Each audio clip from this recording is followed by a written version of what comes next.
I apologize to you ahead of time. A lot of this is going to be chalk talk, but my internet connection isn't working right now, so I can't drop any images for you. A couple things I want to do.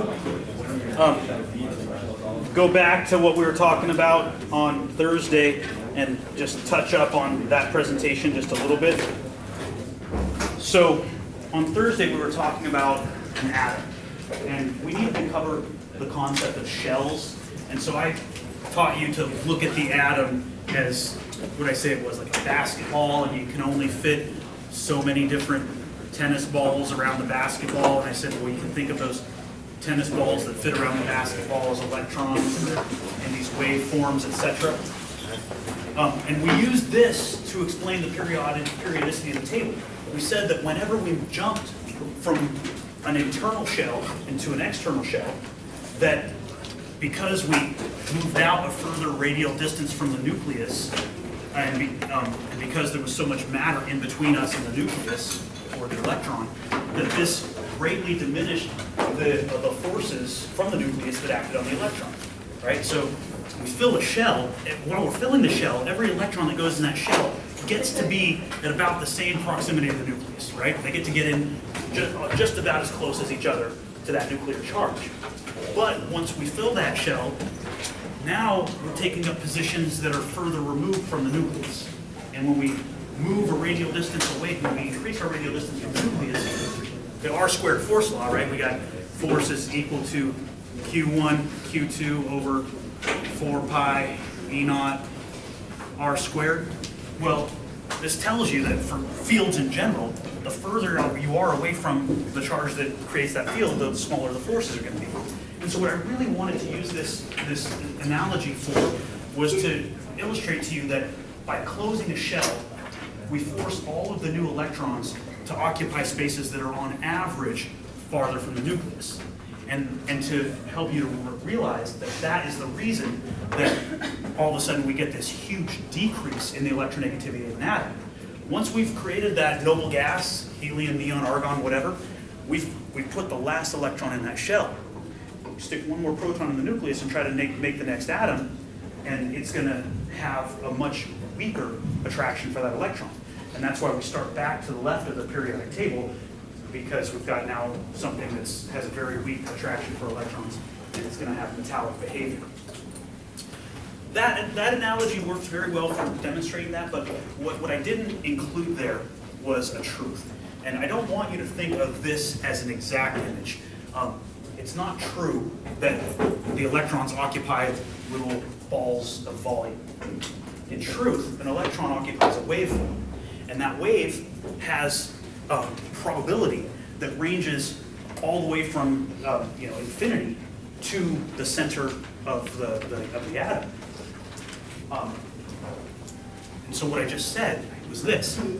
This little electron that I drew here, it's mostly right here, but it's got a little bit of its density, let's do it in blue, it's got a little bit of its density that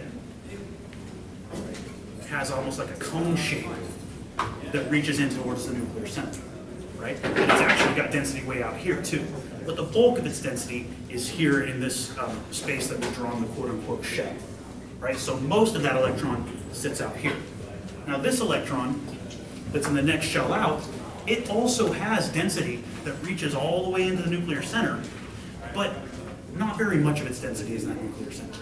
The bulk of this thing's density, again, is further removed from the nucleus. So it's important to remember in chemistry, when we're talking about electrons, we're not talking about points in space. We're not talking about spherical volumes of charge. We're talking about a wave function that has certain probabilities and probability densities. For these wave functions, the probability density is generally small in towards that nucleus and greater out towards the radius where the quote-unquote shell is that it exists in. But what you need to know that moving from left to right across that table, when we add a new nuclear charge, we increase the forces that pull on the electrons, all of the electrons get sucked in to closer proximity, and that when that happens, the electronegativity of the atom increases, And you need to be able to understand that in terms of the R squared force law, or force laws in general. Again, this doesn't perfectly describe multi-electron atoms, but the fact that charges or forces are weaker with larger separation distance R, and the charges or forces are larger with larger charge Q. Those two pieces of information can be used to understand atomic structure and the periodicity of the table. Okay? So there's that. And there's one more thing. I don't know if you guys remember this, but somebody asked me about what other forces bind the protons and neutrons into the nuclear center, and I said I didn't know. I didn't take that class. Well, after I walked away from that, I remembered that I had taken that class and I'm an idiot. And it's the strong force. So you've got this force that actually decays, I think, with a 1 over r to the 6th power. It's called the strong force. And because that radial distance decays, because the magnitude of the forces decays so quickly with radius, those strong forces only act when matter is packed really, really, really tightly together. And so in your nucleus, you've got your protons, right? And you've got your neutrons. And the protons are positive charged, and on some level, the neutrons act to shield the protons from the repulsive forces of the positive charge. But also, you have that strong force that's acting to keep all of those guys bound together. All right? Okay. So, I need to speak slower so that way I can get through the whole lecture. So, what we'll do now is take a look at our notes for light and matter. We're going to try to get a handle on what light is and how it interacts with matter. Let me see if I can do something real quick here.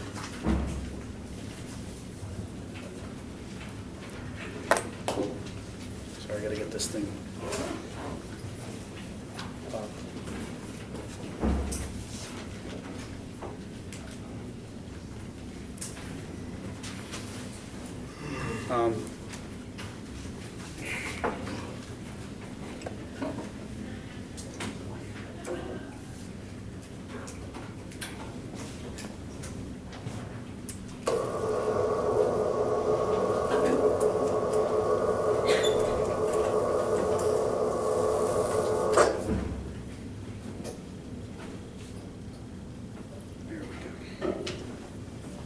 So these notes, we're just going to paraphrase everything that's in these notes, but this file will be uploaded to iLearn this afternoon, and I'll augment it. I'll put a couple images in it that aren't in there right now. Basically, we're going to start off with what is an electric field.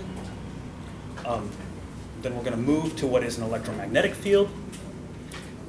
Then we're going to move to what is electromagnetic radiation. And then from there, we're going to discuss how specifically electromagnetic radiation interacts with matter. And it all should kind of come together. And then we'll look at the Bohr model of the hydrogen atom. So there's some things up there about the Bohr model, and send you home to practice some homework problems. Incidentally, yesterday was a holiday, and so the SmartWorld people did not contact me. I sent requests for courses to them 5-6 days ago. They haven't emailed back. I'm hoping that I'll get back home today and find out that they have emailed. As soon as they get me that code, I'm going to upload it to iLearn, and I'll send you guys an email to let you know it's there. But as of right now, that homework is not yet posted. And so if I were you and I was really hungering for some chemistry practice, I would get on iLearn and I would download the practice exams and start working through those problems. Sooner the better on those practice exams. A lot of those are questions that we can answer with stuff we've already learned. And if you can pass the practice exam, you can pass the real exam. Okay. So, start off right here. I'm going to go back to that R squared force law. The R squared force law only applies to point charges, but it has a lot of properties that are descriptive of fields that originate from charge distributions that aren't simple point charges. But for a simple point charge, positive charge and a negative charge separated in space. You've got that equation back there. Force is equal to Q1, Q2, 4 pi E naught R squared. Okay? Now, the fields described by that equation are simply the, in this case, attractive, they can be repulsive forces that are felt between two charges. When two charges are oppositely charged, they'll exert attractive forces on each other. Positive and negative attracts, right? When two charges have the same charge, they repel.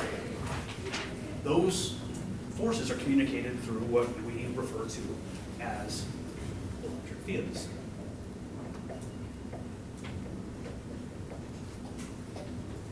Yeah? So a simple electric field looks like this. Naturally, when we get into the question of molecules, we've got all kinds of weird charge distributions. And so the symmetry present in this kind of a charge distribution is not going to be the same as in a molecular charge distribution. How do I get an electromagnetic field? What do I got to do? Anybody? Who's the physics geniuses around here? They don't want to say, like I'm in hiding.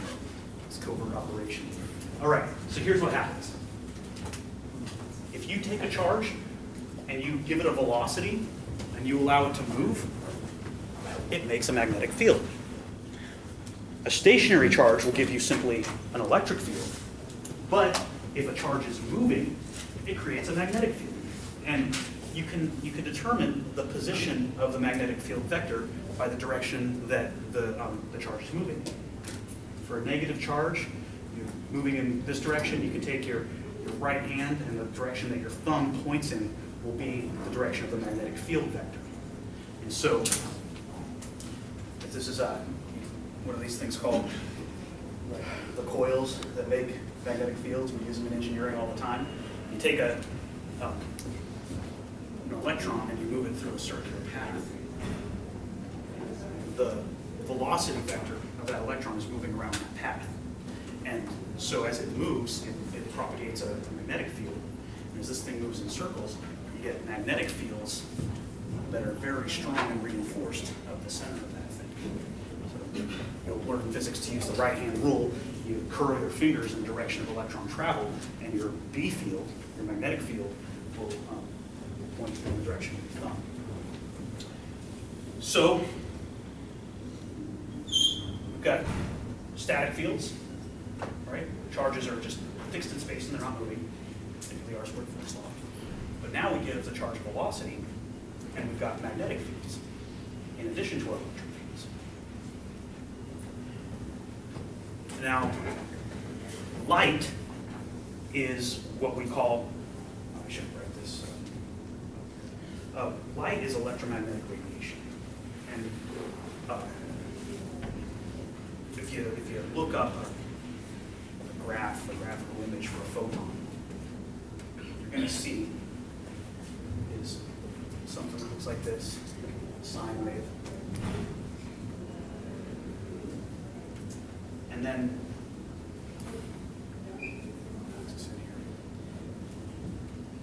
if it's a photon, this part of the sine wave incidentally draws the position of the electric field vectors.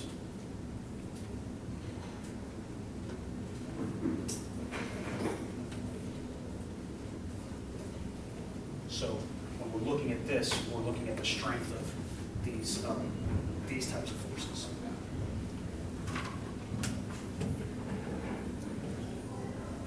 In the case that it's a photon, we also have, I'm not the best artist, we have perpendicular to these magnetic field lines that are generated.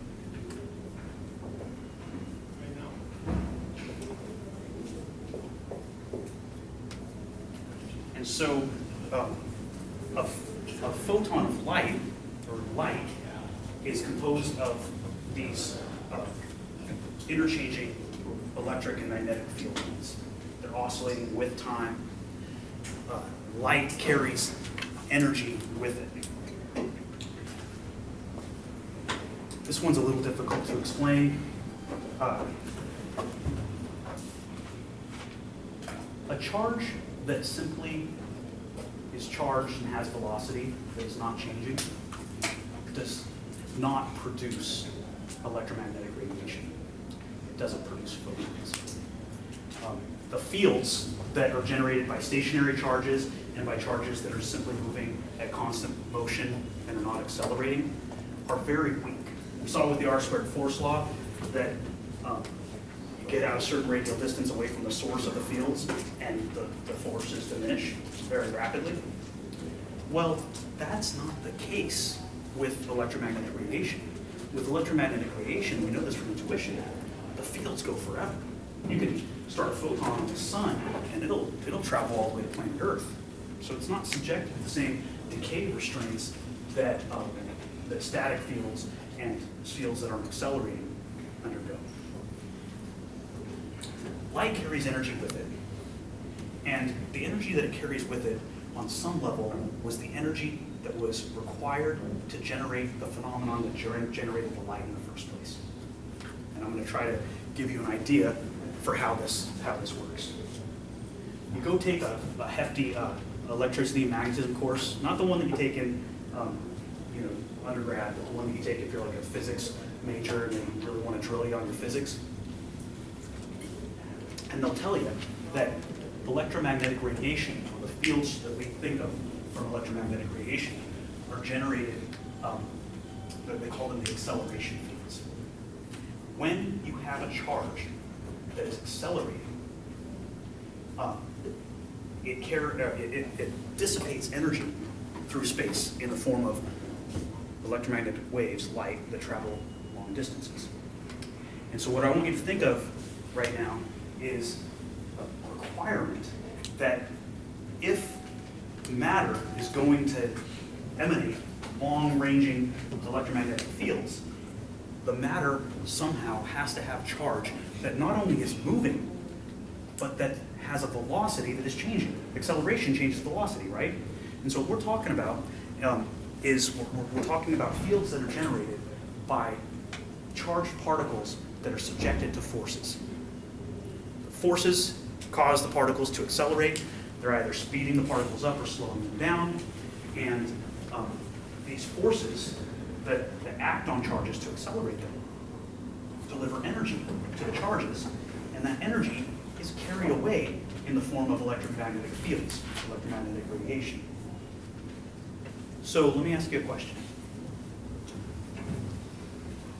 I got a sine wave that looks like this. I got an E field pointing in one direction, and I got a B field pointing in the other direction. So that's our E field, and this is our B field. How do I make that? I want to make that photon. How do I do it? Here's one way. A physicist friend of mine gave me this example, and I ordered for it. He said, take a charge, stick it on a stick, and wave it up and down. Now imagine for a second that I got a charge on a stick. Now I'm sitting over here.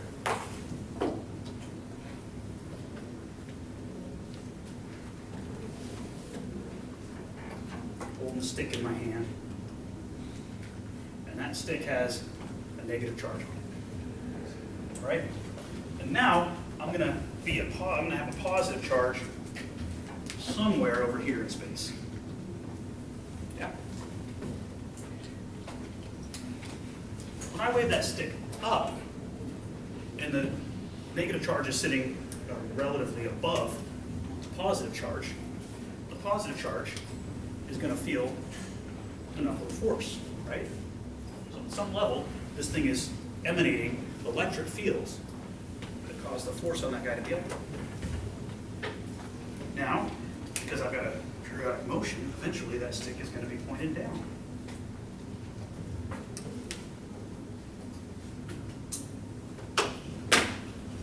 So now I've got this stick below the plane. At that moment in time, there's going to be a downward pull on the charge, this positive charge. And so essentially the field direction is switched.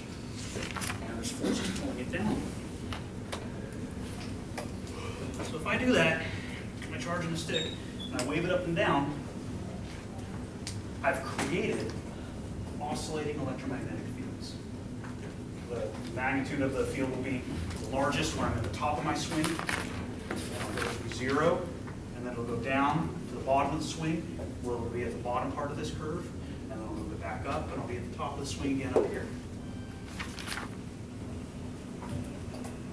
When I took that charge and I started shaking it up and down, it cost me energy to do so, right? I had to use my metabolic energy to take that charge and swing it up and down. It turns out that a portion of the energy that I used to move that charge, to cause that charge to accelerate, is dissipated away from the charge in the form of light, electromagnetic radiation. That is essentially these oscillating fields propagated through space and driven by whatever energy it is that causes the charges to accelerate. Called acceleration fields. And so what this means, and what you're going to use this for in this class, is that things that emit light have electrons that have forces acting on them, electrons and protons, that have forces acting on them, such as to accelerate the charges, to subject them to changing velocities, and energy is carried through space when this happens. Yeah? You buy it? Okay. So let's get into how matter interacts with light.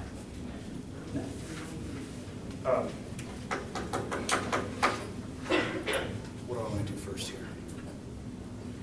Okay, so I told you I was going to teach you things that you don't need to know for this class. This is one of those points. We're going to stop and we're going to take a detour out into something that you're not going to need to look at twice unless you end up being a chemist by trade. We're going to look at the interaction of photons with particular charge arrangements. First of all, though, I want to stop and say one thing, or ask one thing. Don't worry, it's on YouTube. You can watch the video. You look like you're waiting for me to say something important. But you said something important. Well, I was going to, don't hold off. It'll be on YouTube. The stuff that comes after is actually more important. Okay, so what was I going to say? Damn it. I ate a lot of pea chips and dog food as a kid. Really? You should run upstairs to the next one, dude. That's not the kind of thing you want to mess around with. I'm going to say, I go twice before I ever lecture.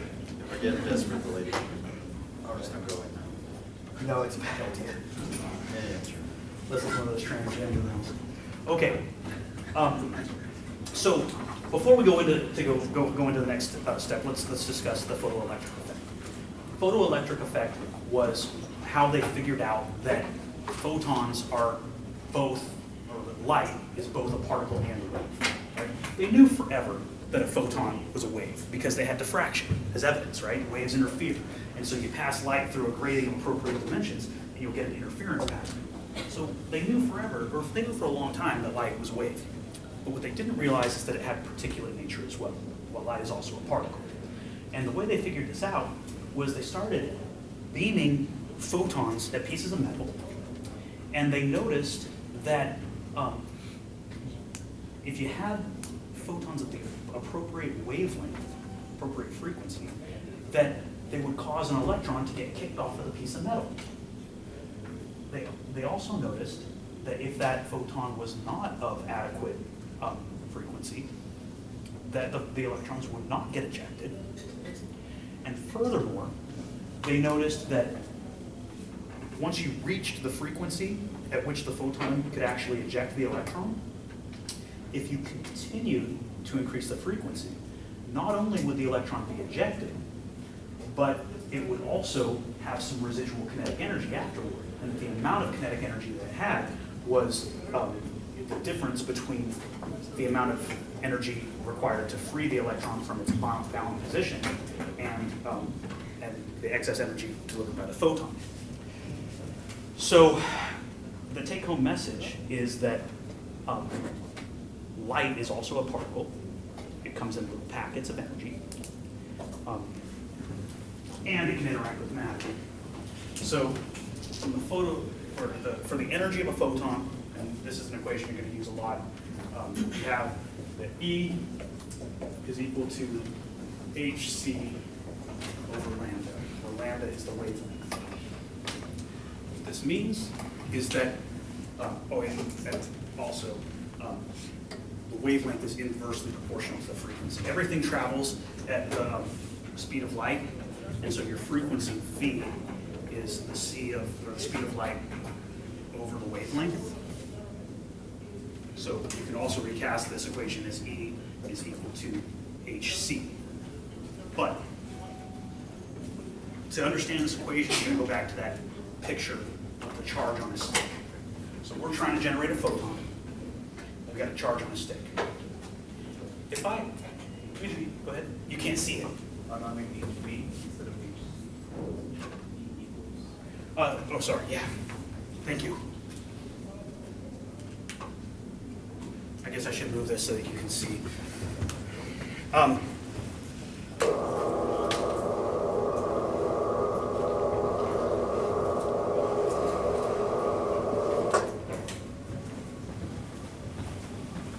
So, I got a charge on a stick, and I want to create electromagnetic radiation. Yeah?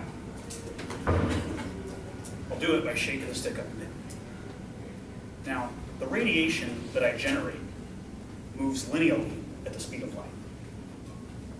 2.998 C is equal to 2.998 times 10 to the 8th meters per second. So no matter what wave I'm making, whatever electromagnetic wave I'm making, it travels through space at the same velocity. The wavelength is the distance that the wave travels between one peak and the other, right? So this piece of radiation that I've drawn here, this is our wavelength, distance between these two peaks. Now if I'm shaking that stick really slowly, then that photon travels a long distance between peaks, right? Because it's moving at the speed of light. It doesn't care how fast I'm shaking the stick, it's still traveling at the same rate. So if I shake that stick really slowly, I've got a long wavelength photon. Yeah? Now, if I take that stick and I shake it up and down, like that, I've got a shorter wavelength photon. In which case did I spend more energy shaking that charge around? When I was shaking it slowly, or when I was shaking it really fast? When I was shaking it really fast, I was putting the most amount of energy into that charge when I shook the shit out of it. But when I moved it really slowly, I wasn't putting as much energy into it. And the fields dissipated by that charge in the form of radiation will be more energetic when I'm shaking it really fast and I'm accelerating it like crazy. If I shake it slowly, those fields aren't going to be as strong. And so you can look at this E is equal to hc over lambda equation in terms of that. The smaller the wavelength, the faster I'm shaking that stick, and the larger will be the energy dissipated by the fields. If I've got a long wavelength situation, I'm moving those charges pretty slowly. And so long wavelength is going to result in lower amounts of energy. You can do the same thing with the frequency equation. So if I'm going really slow, I've got a small frequency, smaller energy. If I'm going really, really fast, I've got a large frequency and a larger energy. All right? So, the largest energy photons are the ones that are charges that are rapidly accelerating, subjected to a lot of internal forces. The lower energy photons are the ones that aren't accelerating as quickly.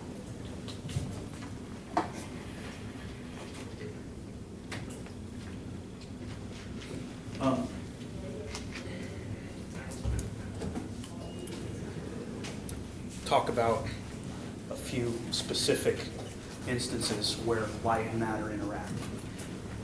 In chemistry, we're very concerned about the specific interactions between photons and matter.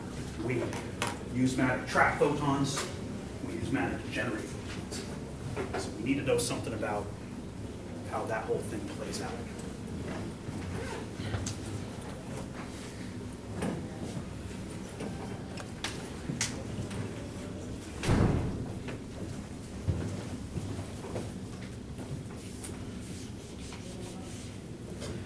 In general,